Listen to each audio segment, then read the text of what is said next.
एवं अधातु के गुणों के बारे में आज हम लोग जानेंगे। ठीक है, धातु क्या है ये मालूम है।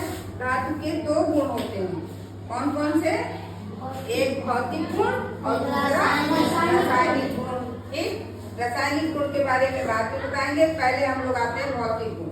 भौतिक गुण किसे कहते हैं? उसकी बाहरी दशा, हाव भाव जानकर उनके गुणों की व्याख्या करना भौतिक गुण होता है। जैसे आपको देखकर कौन मोटा है, कौन पतला है, कौन छोटा है, कौन नाटा है, कौन कैसा है, किसका स्वभाव जो बाहर से दिख रहा है वो हमें पता चलता है, वो हमारा क्या कहलाता है? भौतिक गुण कहलाता है। क्या कहलाता है? भौतिक गुण कहलाता है। अब देखिए, भौतिक गुणों में भी धातुओं की कई अवस्थाएं हैं।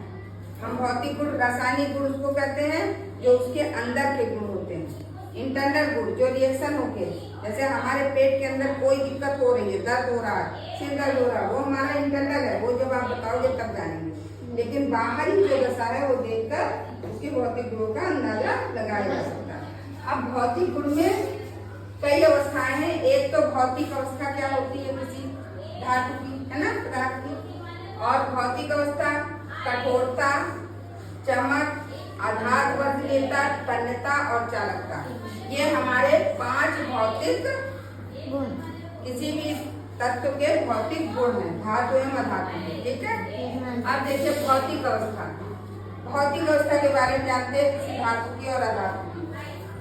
सभी धातुएं, जितनी भी दुनिया में धातुएं हैं, ठीक है, वो सब की भौतिक अवस्था क्या है? कठोर होती है। उनको छुएंगे, ये कैसी है? कठोर है। तो जितनी भी धातुएं हैं वो सब कैसी होती हैं?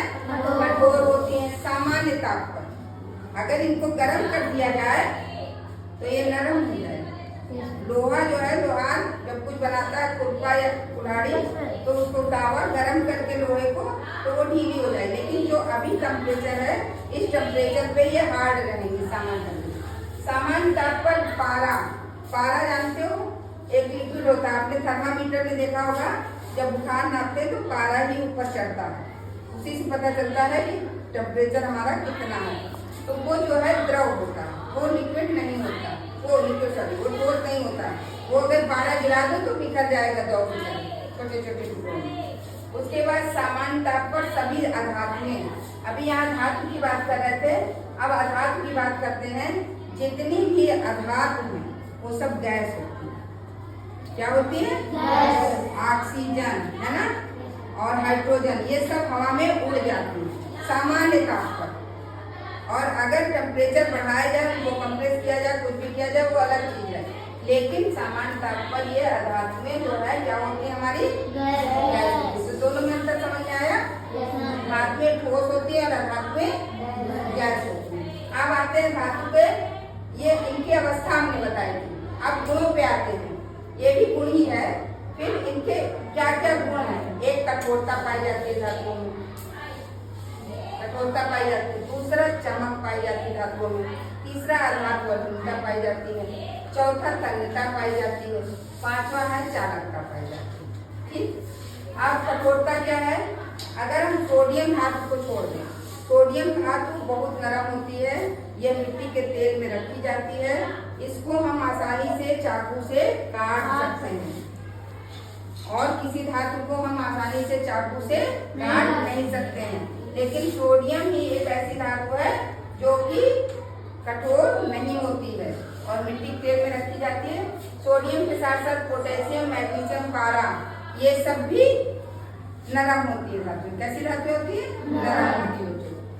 इन्हें आसानी से काटा जा सकता है, लेकिन बाकी जितनी भी धातुएं हैं प्रकृति में, उनको हम आसानी से काट नहीं सकते। उसके लिए हमें दूसरा प्रश्न, चमक, धात्विक चमक।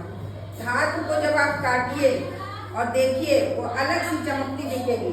अंदर नया एल्यूमिनियम का बर्तन लाइए, नया लोहा काट के देखिए, वो सरिया या कोई चीज, तावा देखिए, नया रहता है तो चमकता रहता है। सोना चांदी देखिए कितना चमकता है। इसको क्या करते हैं? इसमें चमक होती है, इसीलिए इसके बर्तन, सजावट के सामान और आभूषण बनाए जाते हैं। अब आते हैं आघात वजनीयता। आघात वजनीयता क्या है? आघात वजनीयता आघात माने किसी पर चोट पहुंचाना। जब हम धातु पर चोट पहुंचाते हैं तो हमारी धातुओं के अंदर ये गुण होता है कि वो चिपटी हो जाती है। उनको पीट पीट के थोड़ा गर्म करके टेम्परेचर नॉर्मल टेम्परेचर से हटा के जब हम उनको पीटते हैं तो वो गर्म होके या वैसे उनको जो है हम क्या करते हैं, पतले तार भी बनाए जा सकते हैं और चांदी और सोने के बहुत पतले तार बन जाते हैं और पीट के चिपटा किया जा सकता है। ये सोने के अंगूठे, इसको दबा दीजिए आसानी से दब जाएगी, ठीक है। लेकिन और कुछ धातुएं वो आसानी से नहीं, लेकिन उसको पीट के हम चिपटा कर सकते हैं। जस्ता एक धातु है, उसमें आघात वर्धनीयता कम होती है, आघात वर्धनीयता कम होती है, यानी वो कम दबता है पीटने पर, ठीक। ठोस अधातु पीटने पर भंगुर हो जाती है। कुछ जो है अधातुएं ऐसी हैं जो ठोस होती हैं, उनको जब हम पीटते हैं तो किस अवस्था में हो जाती है, भंगुर अवस्था में। किस अवस्था में हो जाती है, समझ में आ रहा है कि नहीं आ रहा? क्लियर है यहाँ तक? आगे चले।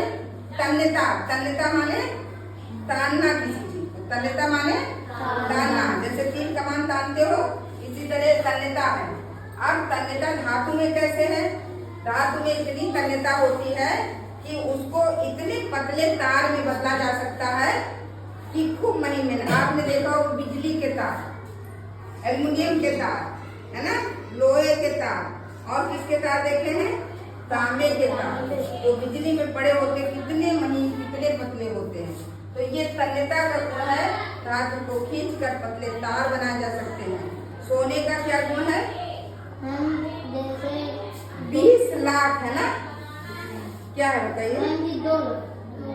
नहीं, देखो क्या लिखा है, 20 लाख 2 किलोमीटर लंबे, मतलब 1 सेंटीमीटर होती है। 20 लाख तार की लंबाई ऊंचाई कितनी होती है, 1 सेंटीमीटर। इतने पतले तार बनाए जा सकते हैं।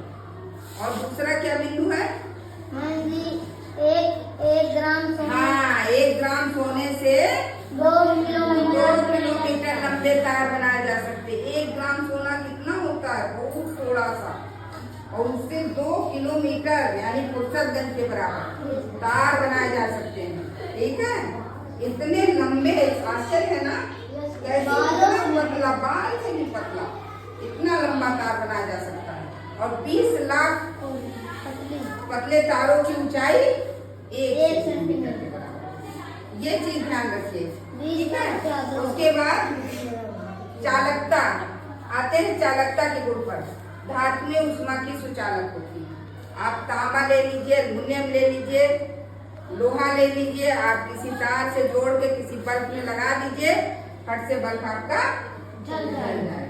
प्लस माइनस तार लेके, है ना, पॉजिटिव नेगेटिव, यानी कि उसमें बिजली का प्रभाव होता है। लोहे की एक छड़ है, ये प्लास्टिक की छड़ है, ठीक है। अगर ये लोहे की छड़ हो और इसको हम ये गर्म कर रहे हैं, थोड़ी देर बाद हम इसको ऐसे छोड़ देंगे। क्यों छोड़ देंगे, क्यों छोड़ देंगे? क्योंकि ये गर्म हो गई और मेरे हाथ तक पहुंच गई बिजली। गर्म यहाँ कर, लेकिन ये प्लास्टिक की छड़ है, इसको अगर हम गर्म करते हैं तो हम गर्म करेंगे, जलती जाएगी, यहाँ तक आ जाएगी। यहाँ तक जब यहाँ हमारे पास आएगी, जलते जलते खत्म हो जाएगी, तब भले हम छोड़ेंगे। अदरवाइज लकड़ी को आप जला के देखिए, लकड़ी भी पकड़े रहेंगे, आंच भले लगेगी, लेकिन हाथ आपका यहाँ गर्म नहीं होगा। लेकिन लोहे को अगर थोड़ा सा भी यहाँ गर्म किए चिमटा, तो यहाँ पर आप छोड़ दोगे, यानी कि इसमें से ऊष्मा का प्रसार इधर हो रहा है। इसी तरह सोने में भी हो रहा है, तांबे में भी हो रहा है। तभी हमारी जो है ये जो तारों से कनेक्ट है, सब बिजली के जो भी इंस्ट्रूमेंट है वो हमारे इसीलिए जो है। ग्रेफाइट आप जानते हैं, ये भी धातु है, कार्बन से बनी हुई। सबसे कठोरतम धातु कौन सी है दुनिया की, हीरा सबसे कठोरतम धातु है। हीरा सबसे कठोरतम धातु है, लिख लीजिए, चाहे याद कर लीजिए। हीरा कार्बन का अपर रूप है,